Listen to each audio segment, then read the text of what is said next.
Hi hello నమస్తే. Quthbullapur times morning న్యూస్కు స్వాగతం. మార్నింగ్ న్యూస్లో భాగంగా ఈరోజు వెలుగు పత్రికలో ప్రచురించిన ప్రధాన వార్త, ఇక హైడ్రాకు సంబంధించి నా వార్త ఇది. పేదల ఇండ్లు కూల్చినట్లే ఒకవేళ ఎఫ్టీఎల్ పరిధిలో ఉన్నవి కూల్చాల్సి వస్తే డబల్ బెడ్రూమ్లు ఇస్తాం రంగనాథ్. ఇక కోర్టు ఆదేశాలను గౌరవిస్తూనే విధులను నిర్వహిస్తాం. హైడ్రాతో చెరువులను పరిరక్షణాన్ని కాపాడుతాం. ఇప్పటికీ 80,000 కోట్ల విలువైన 2,093 ఎకరాలను కబ్జాల నుంచి విడిపించినాం. మేము కాపాడిన భూములు ప్రభుత్వ ఆఫీసులు, స్కూళ్ళకు ఉపయోగిస్తాం. బతుకమ్మకుంట ముమ్మాటికి చెరువే. ఫాతిమా కాలేజ్ ఇష్యూ కోర్టు పరిధిలో ఉన్నది అంటూ వెల్లడి. ఇక ఇది 5వ పేపర్లోకి వెళ్తే 5వ వార్త పేపర్లో ఉంది. రైట్, అదే అంశాన్ని మనం మరింత చదువుకుందాం. పేదల ఇండ్లు కూల్చినట్లే ఒకవేళ ఎఫ్టీఎల్ పరిధిలో ఉన్నవి కూల్చాల్సి వస్తే డబల్ బెడ్రూమ్లు కట్టిస్తామంటూ రంగనాథ్, హైడ్రా కమిషనర్ రంగనాథ్ గారు చెప్తా ఉన్నారు.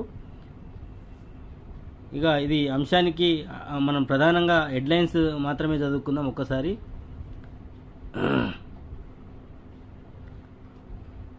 హైడ్రా ఎక్కడ పేదల ఇండ్లు కూల్చడం లేదని, ఆ ఉద్దేశం తమకు లేదని హైడ్రా కమిషనర్ రంగనాథ్ తెలిపారు. ఒకవేళ ఎఫ్టీఎల్ పరిధిలో ఉన్న ఎక్కడ పేదల ఇండ్లు తాత్కాలికంగా ఇండ్లు ఉండి తప్పనిసరి పరిస్థితుల్లో కూల్చాల్సి వస్తే వారికి ప్రత్యామ్నాయంగా బీపీఎల్ కింద డబల్ బెడ్రూమ్లు ఇండ్లను అందించేందుకు ప్రభుత్వం సిద్ధంగా ఉందని చెప్పారు.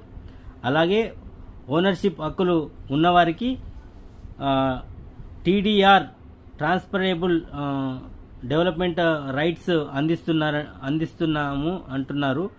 ఇప్పటికే ప్రక్రియలను మొదలుపెట్టామని చెప్పారు. శనివారం బుద్ధభవన్లో హైడ్రా ఆఫీసర్ నిర్వహించిన మీడియా సమావేశంలో వివిధ అంశాలపై రంగనాథ్ మాట్లాడుతూ మాదాపూర్లో సున్నం చెరువు, ఉప్పల్ నియోజకవర్గంలోని రామంతపురం నియోజకవర్గంలోని చెరువుల్లో ఇండ్లను కోల్పోయిన డబల్ బెడ్రూమ్లు ఇండ్లను ఇస్తామంటున్నారు. హైకోర్టు ఆదేశాలను పాటిస్తూనే విధులు నిర్వహిస్తామని ఆయన స్పష్టం చేశారు.